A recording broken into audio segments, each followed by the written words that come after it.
Sebetulnya yang memang berat lagi tadi ketika Bekti cerita tentang kehilangan. Nah, kalau bicara kehilangan, ini adalah kehilangan yang juga cukup berat soal anak. Tapi saya lihat di sini, ini kayaknya menjadi justru ada hikmah tentang bagaimana tabungan kita di masa depan.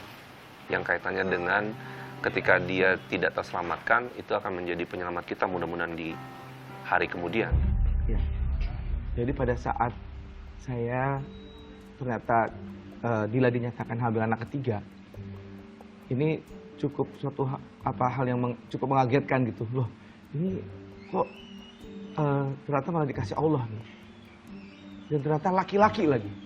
Setelah dua anak cewek, satu ditutup dengan cowok nih misalnya nih. Perfect. Perfect tuh hidup saya tuh, bener. Tah, gimana Allah menentukan lain. Jadi pada saat itu Dila panas tinggi. Dia sakit gitu, badannya kayak nggak enak gitu ya. Terus kita bawa ke rumah sakit dan ternyata dinyatakan infeksi saluran kemih. Yuk.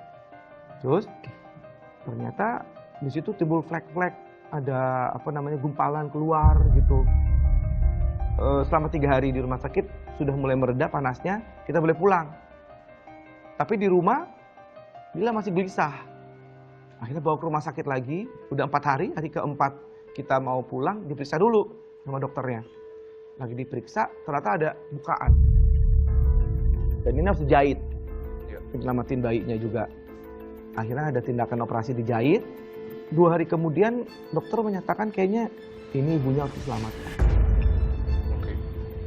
Jadi bayinya harus dilepas. Itu 5 bulan kan istilahnya.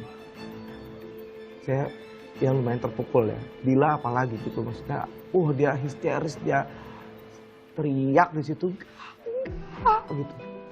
Gak mau katanya, apa aku aja yang diambil Allah, aku aja gitu sampai selamatin bayinya.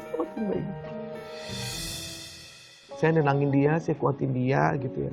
Akhirnya dia pun mau ikhlas, akhirnya dilahirin dengan normal. Prematur berarti ya? Ya, betul. Jadi masih ada di selaputnya itu, si bayi itu, terus dipecahin sama dokternya. Bernafas tuh bayinya, masih detak jantungnya masih ada.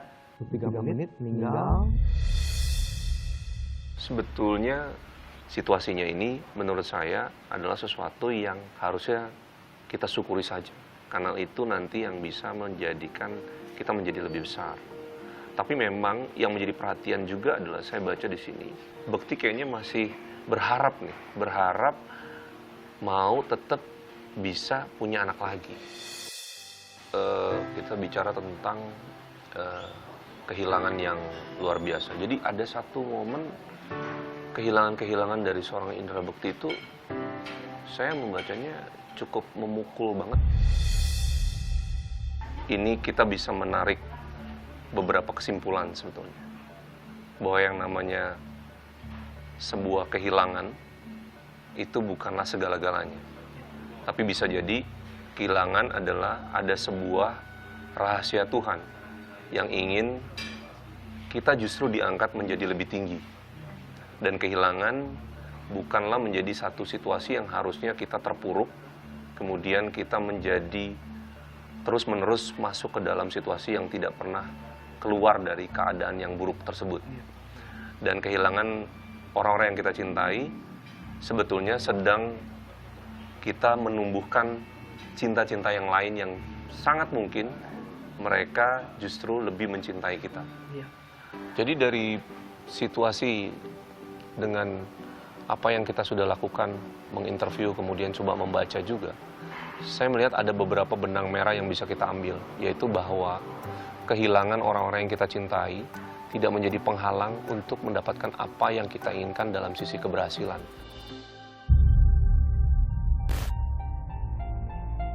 Usaha dan jerih payah tidak akan mengkhianati hasil.